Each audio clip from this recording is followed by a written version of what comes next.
Over the past 2 weeks, protests have erupted across Iran. As many as 86 towns and cities have witnessed demonstrations. Women have burnt their hijabs, cut their hair, and demanded greater agency over their bodies and country. Men have marched and chanted alongside them.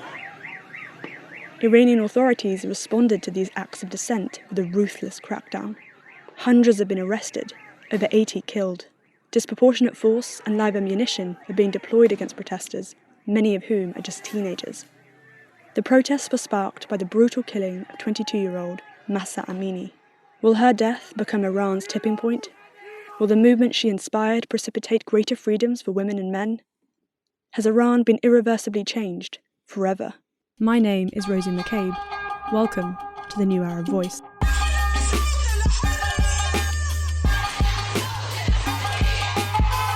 Well, the death of Mahsa Amini really touched a lot of Iranians for a number of reasons. This is Suzanne Tamasebi, an Iranian feminist and women's rights activist. Suzanne runs an organisation called FEMENA, which supports women human rights defenders and organisations in the MENA region. People could identify with her situation and with her innocence. She's from Kurdistan, the city of Saqqez, and she'd gone on a family vacation to Tehran, which is a big city, and was out with her brother when the morality police stopped her. At a metro station in Tehran, Masa and her brother Kirash were attacked and beaten by the city's notorious guidance patrol. The so-called morality police then took Masa away for allegedly violating strict rules on women's clothing. For supposedly wearing her hijab incorrectly, she was taken downtown to Tehran's Vozar detention center. She kept telling the morality police, please don't arrest me, I'm a stranger to the city. I think that has also really struck a nerve with people watching, and especially people in the provinces who could, felt that, she was so innocent and just really targeted in an unfair manner. Distraught, Masa's brother was waiting outside the police station for his sister. He was told by authorities that Masa would take a briefing class, a state-mandated lesson about the hijab. The lesson should have taken 1 hour. Kirash later told Iran Wire what really happened. When I got to the front of the building, there were 60 or 70 people there carrying clothes for the detained women inside.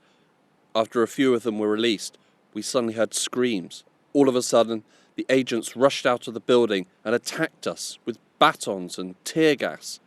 My whole body is black and blue, and my eyes have been burning since last night. 5 minutes later, an ambulance left the building.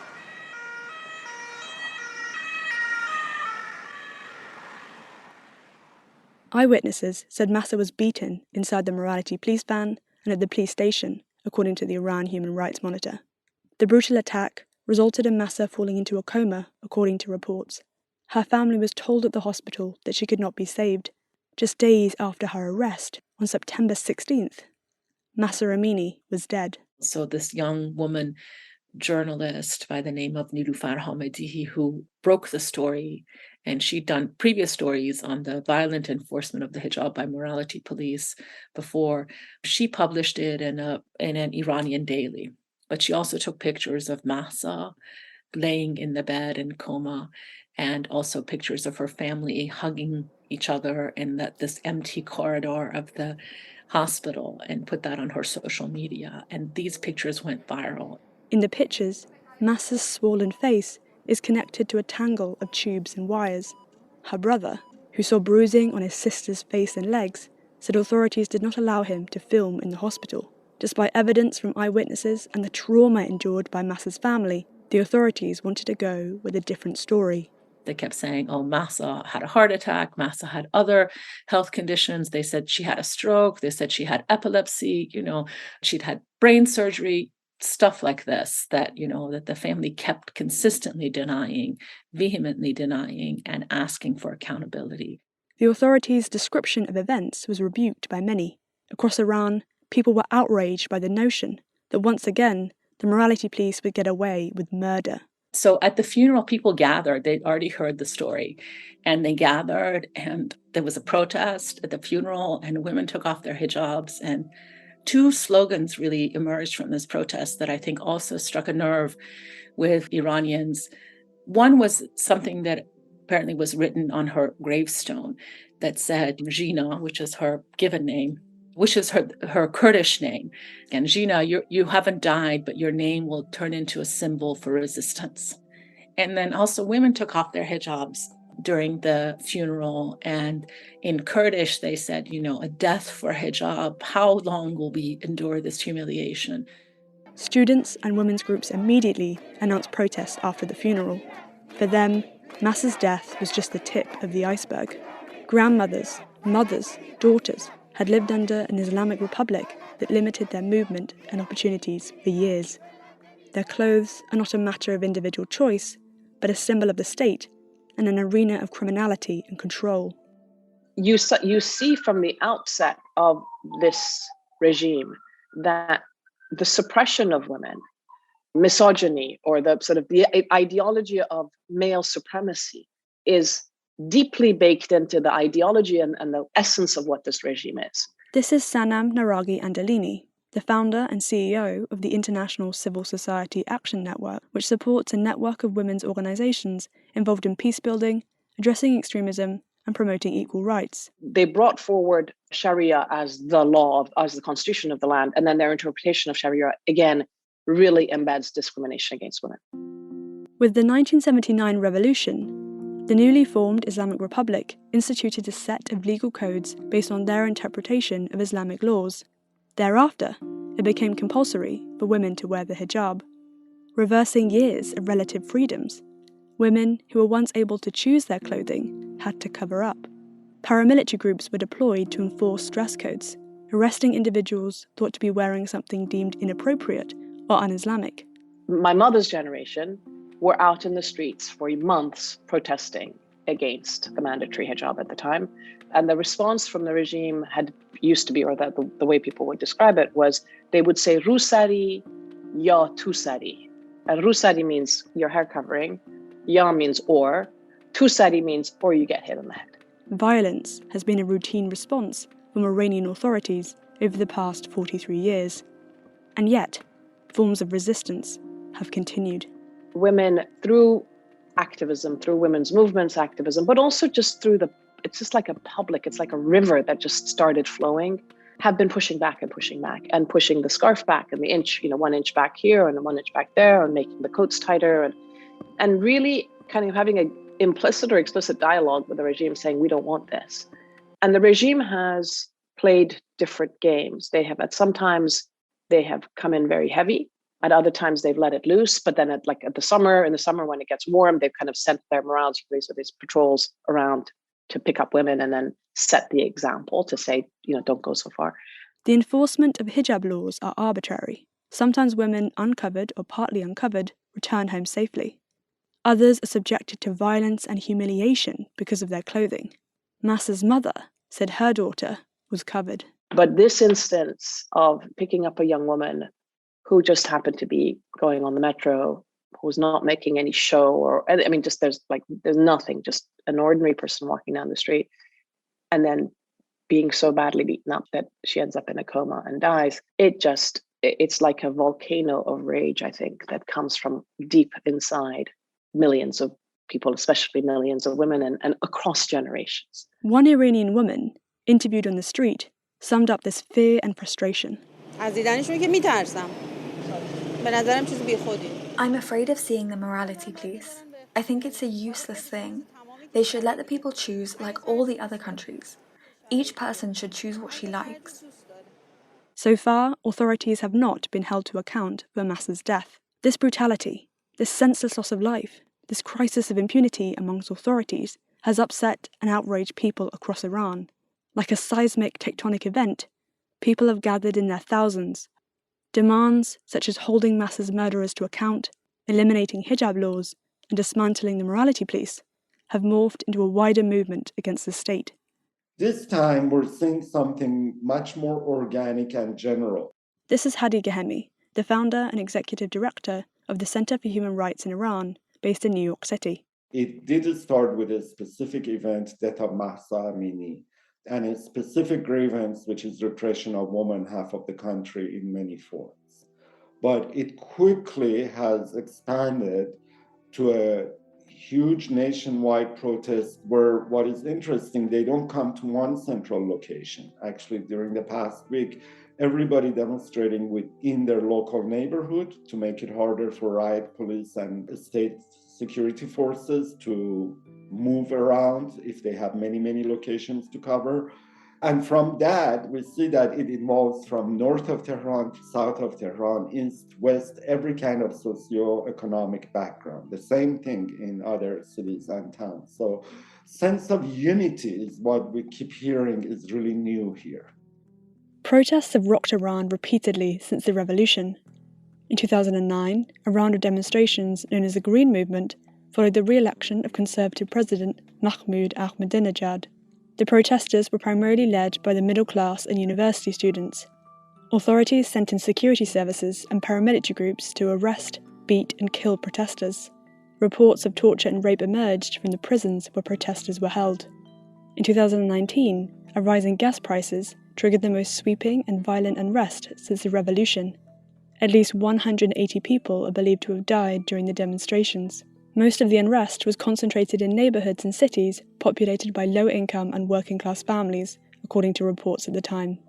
Today, protests are led by a younger generation with a deep discontent with the state and a feeling there is nothing to lose. This generation has grown under social media and internet age. Therefore, it's much more politically mature, savvy, and it's much more direct in what it wants. We just interviewed a high school teacher about the protests going on by high school students. And she says this generation, again, knows what it wants. It's not shy, it's not fearful. And basically, they are carrying the collective experience of the previous generations, that anyone who came of age since 1979 has never been able to fulfill their personal or collective potential. Generation after generation has faced a situation in Islamic Republic where they have not been able to have positive view of the future, and their personal lives under constant deterioration, economically, professionally, any opportunity. This is an epochal moment when the younger generation is reclaiming and pushing back.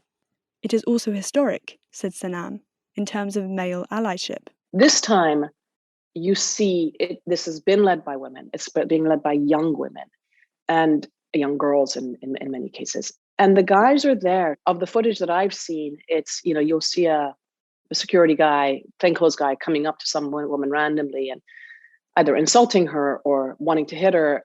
And then you see the images of the men coming, ordinary men again, coming and defending her and telling the security guys to go away. So that part, I think, is really a shift. And I think that's a really important moment if it continues, that we see women leading and men walking side by side with them. Again, Sanam reiterated that a sense of unity across different classes, backgrounds and genders has been crucial. I mean, the unity factor, what's really important is that it's about men, women, across ethnic, religious, class, all these divisions that often exist. This is not, we're not seeing those divisions. And in fact, in 2009, we didn't see it either. But it's so easy from the outside to say, this one was this girl was killed because she was Kurdish, or this one was killed because she was Turk. No, they were killed because they were women. The protesters are fearless, said Suzanne, but not invincible. There is the sense of omnipotence when you're young, right? People don't think they're going to get killed if they go and protest. They don't, I think that fearlessness comes from both the sense of extreme frustration and anger at the political process and the lack of the sense of hopelessness that I think a younger generation has in terms of where it's going, where its future is going, and the demands that it has, and the incredible gap between what it wants, how it sees its future, and what the Islamic Republic is proposing. Rather than listening to these concerns and calls for change, however, Iranian authorities have treated the prospect of concessions as a slippery slope to their demise. There have been multiple reports of internet shutdowns and access to WhatsApp and Instagram have at times been partly restricted or blocked. At least 83 protesters are confirmed dead, according to human rights groups, a much higher figure than the 41 deaths amongst protesters and security services reported by the state.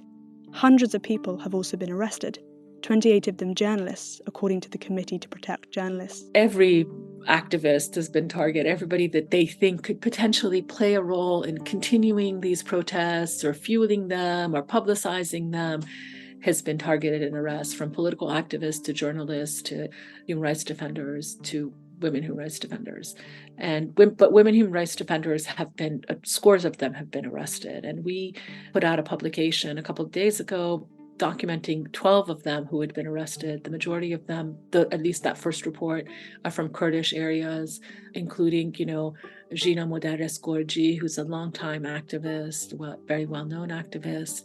And she was in Kurdistan. She has a bookstore and she has a history of, also writing, working in the cultural sector, but she was also working on violence against women and was part of the 1 million signatures campaign. So the 1 million signatures campaign is a movement led by Iranian women calling on the state to address discriminatory gender laws. Starting in 2006, activists have been attacked and jailed for their involvement. She was threatened. She was called at the beginning and threatened and said, you better not go to protests and you better stop your activities. And she wrote this very moving piece and said, this Zhina has died and we have the same name and it could have been me. And she basically refused the request of the security forces, and she was arrested. And she was able to call on Sunday, this past Sunday, and tell her family that she's being held in a detention center youth detention center with 10 others. I don't know if the 10 others are 10 other women or 10 other human rights defenders, but that the situation and the conditions are abhorrent and that she's going on hunger strike. Evan Rusty, Lina Abbasi, Mansoura Muzavi, among many others, have been arrested, according to FEMENA. It is crucial, says Suzanne, that their plight does not go unnoticed by the international community. But I think it's important to pay attention to all of the human rights defenders who've gotten arrested, especially the lesser known ones, and then ordinary people, and keep highlighting their cases until they're released, bringing attention to their cases so that they benefit from some level of safety. We know that families are afraid to talk about people who've been arrested because they're threatened, but it's upon us to keep bringing up their names, even if we don't have a lot of information about them, to make sure that there's some level of protection for them. What must the international community do? It's essential that the international community gives a clear message to them about the rights of protesters to freedom of expression and assembly. And this should not really be looked at just as a favor or on a moral ground or ethical ground for Iranian people. This is about the stability of the region. Iran is one of the largest countries. And if it falls into chaos, it would not be to anyone's benefit. It's best to realize here are people demanding change, and they should at least have the most basic freedoms that I think even Russians to a certain extent under Putin have, which is at least 3 or 4 of them get together and be able to talk in their private space and put out a public statement. Even that kind of action is not possible in Iran today. This will be very difficult, to say the least. Tehran has consistently rebuked any criticism of its human rights record. Just recently, President Ibrahim Raisi accused the West of adopting, quote, double standards, end quote, on human rights during his first ever UN appearance. He slammed Western countries for staying silent on the killing, quote, of defenseless women, end quote. On top of this, a tranche of sanctions following the US withdrawal from the 2015 nuclear deal has cut off the Iranian economy from the US and Europe. Frustrations have been mounting over attempts to finalize a new nuclear agreement for months now. But, in light of the current social context in Iran, should talks be abandoned altogether? Ghaemi again. Be a real disaster, let's say, if tomorrow P5+1 comes out and says we have reached a deal. It would pour in a lot of money into Iranian government coffers, which makes it more empowered to carry out its repression. So I highly recommend to US and Europe not to rush into a nuclear deal. not because the deal by itself is a bad idea, but the timing of it, especially the fact that they have been going through this for 18 months, it is not as urgent. What is urgent is to put a coalition of international community in multilateral forums, especially there is UN General Assembly just going on. It should collectively take a stand. There is the Human Rights Council in Geneva that again can be used, and a special mechanism such as the Commission of Inquiry be created that puts the Iranian government on notice that the world is watching and not approving of use of violence. Whether global, collective and sustained action would make a tangible difference in Iran remains to be seen. Already, world leaders have come out to condemn the crackdown by Iranian authorities on protesters, including US President Joe Biden. And today, we stand with the brave citizens and the brave women of Iran who right now are demonstrating to secure their basic rights. But the Iranian state has shown little leniency. If anything, they've cracked down harder, conducting night raids on the homes of activists, journalists and lawyers. Nevertheless, Iranians, facing great risks, continue to take to the streets and social media to make their voices heard. What will come out of it, I'm not going to be a fool and predict, but I'm just counting on the political maturity of Iranians in light of the 1979 revolution, that it will improve and there will be a peaceful transition. And a lot of it depends on the young men who are given guns to act as security forces in Iran. Will they put down their guns and join the people? That call is being made, and people realize that is the way that a peaceful transition be made possible. Herein lies the key question. Will Iran's decision makers, those who wield power, listen to the voices of dissent and choose to rule by consent rather than the barrel of the gun? Has Iran passed a point of no return after Mahsa Amini's death? Or will things go back to the way they were? Final words to Suzanne. So I think it's going to be very hard to push these young women back after this. Female students have been harassed and continue to be harassed, and they're taking their hijab off and they have beautiful long hair, and they're showing this. And, I don't know what will happen. I hope that these protesters will achieve some of their demands, and I hope that we have serious political change that responds to the true aspirations and demands of the Iranian people, and especially of this younger generation. They really need it.